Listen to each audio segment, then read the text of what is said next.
भारत अब हर क्षेत्र में आत्मनिर्भर बनने के भरसक प्रयास कर रहा है। अभी तक भारत के साथ एक बहुत बड़ी लूटखोरी होती आ रही है। प्रधानमंत्री नरेंद्र मोदी, जिन्होंने इस सप्ताह तीसरा कार्यकाल जीता है, उन्होंने 2047 तक भारत को एक विकसित राष्ट्र बनाने का लक्ष्य रखा है। मतलब यह है कि अब भारत ने एक ऐसा प्लान तैयार कर लिया है जिससे भारत के साथ लूटखोरी पूरी तरह से खत्म होने जा रही है। दरअसल भारत हर साल समुद्री रास्ते इंपोर्ट और एक्सपोर्ट यानी कि शिपिंग के लिए लगभग 85 बिलियन डॉलर खर्च करता है, जिनमें से लगभग 70 बिलियन डॉलर के आसपास विदेशी कार्गो शिप ऑपरेट करने वाली कंपनियों को देना पड़ता है, क्योंकि हमारे पास कार्गो शिप की संख्या बहुत ही कम है। भारत अगले 10 वर्षों में अपने बेड़े में कम से कम 1000 कार्गो शिप जोड़ने के लिए एक नई शिपिंग कंपनी स्थापित करने की योजना बना रहा है। लेकिन आज की मुख्य खबर यह है कि अब भारत की तरफ से इससे जुड़े संबंध में एक बहुत बड़ा कदम उठाया जा चुका है और अब भारत अपने कार्गो शिप में 1000 जहाज की संख्या बढ़ाने जा रहा है। इनफैक्ट भारत इन जहाजों के कंस्ट्रक्शन की फुल तैयारी भी बना चुका है और इस मामले में एक काफी बड़ी खबर सामने निकल कर आ रही है। पूरी अपडेट क्या है इस वीडियो में समझते हैं, लेकिन आगे बढ़ने से पहले वीडियो को एक लाइक कर दीजिए, क्योंकि ये आपके लिए 2 सेकंड का काम है, लेकिन इससे हमारी काफी हौसला मिलता है। दरअसल चीन के पास लगभग 6550 कार्गो शिप मौजूद हैं और भारत के पास कुल 1500 कार्गो शिप्स हैं, जिनका इस्तेमाल बड़े बड़े कंटेनर के इंपोर्ट और एक्सपोर्ट के लिए किया जाता है। लेकिन वहीं दूसरी तरफ चीन के पास खुद के ही लगभग 6550 कार्गो शिप्स मौजूद होने के कारण दुनिया भर के देशों का समुद्री रास्ते से होने वाले इंपोर्ट और एक्सपोर्ट का 60 से 70% हिस्सा अकेले विदेशी कार्गो को डोमिनेट करता है। इसमें सोचने वाली बात यह है कि शिपिंग बिजनेस में भारत की मौजूदगी न के बराबर है और देखा जाए तो भारत आए दिन कार्गो शिप्स की जरूरत और भी ज्यादा बढ़ती ही जा रही है, जिनके माध्यम से बड़े बड़े कंटेनर को इंपोर्ट और एक्सपोर्ट किया जाता है। और वहीं भारत के द्वारा हर साल ही कंटेनर के आयात और निर्यात के लिए लगभग 85 बिलियन डॉलर कार्गो शिप को ऑपरेट करने वाली कंपनियों को देना पड़ता है।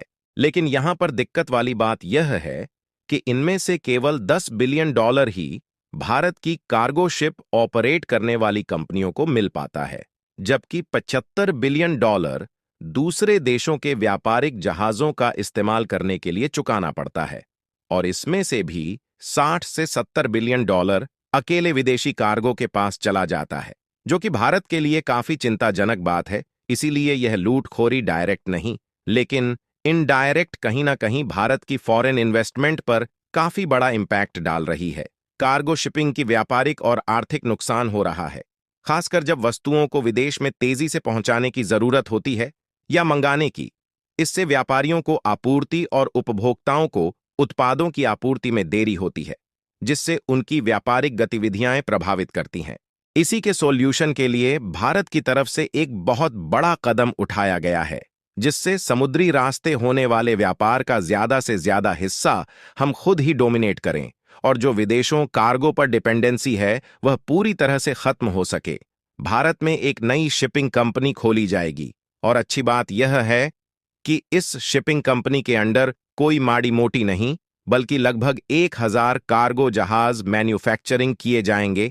इससे जलमार्ग सुरक्षा और व्यापारिक गतिविधियों के लिए एक महत्वपूर्ण संसाधन होगी, जिससे अर्थव्यवस्था में वृद्धि होगा और कार्गो शिप के निर्माण से रोजगार की अवसर बढ़ेगी।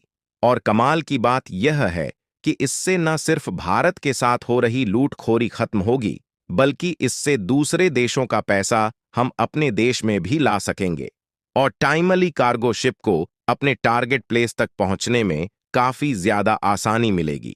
जैसा कि आप जानते हैं कि भारत एक तरफ जहां पेट्रोलियम प्रोडक्ट, नेचुरल गैस और फर्टिलाइजर जैसे प्रोडक्ट को भारी भरकम मात्रा में दूसरे देशों से मंगाता है, वहीं दूसरी तरफ भारत के द्वारा इलेक्ट्रॉनिक मशीनरी, ऑटोमोबाइल्स और टेक्सटाइल्स के साथ साथ खाने पीने की वस्तुओं का एक्सपोर्ट किया जाता है।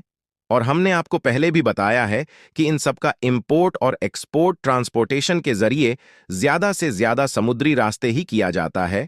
और इन सब के लिए शिपिंग की जरूरत पड़ती है, लेकिन हमारे पास कार्गो शिप की संख्या बहुत ही कम होने के कारण इसके लिए विदेशी शिपिंग का सहारा लेना पड़ता है, जिसके कारण केवल ट्रांसपोर्टेशन के लिए ही अरबों रुपए भारत के यूं ही चले जाया करते हैं।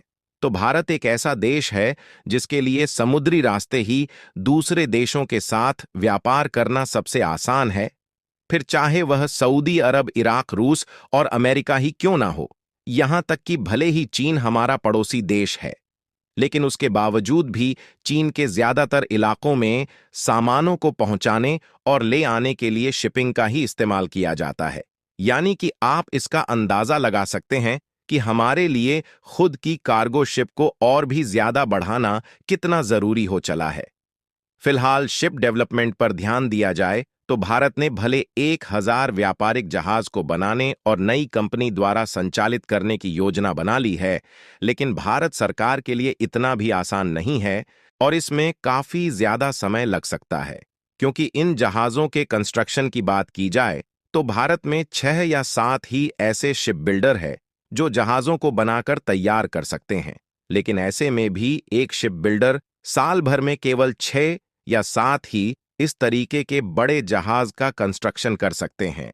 इसीलिए इन 1000 जहाज के कंस्ट्रक्शन के लिए लगभग 10 सालों का टारगेट रखा गया है। और अच्छी बात यह है कि इनमें से जैसे जैसे जहाज बनकर तैयार होते जाएंगे, उनको ऑपरेशनल कर दिया जाएगा।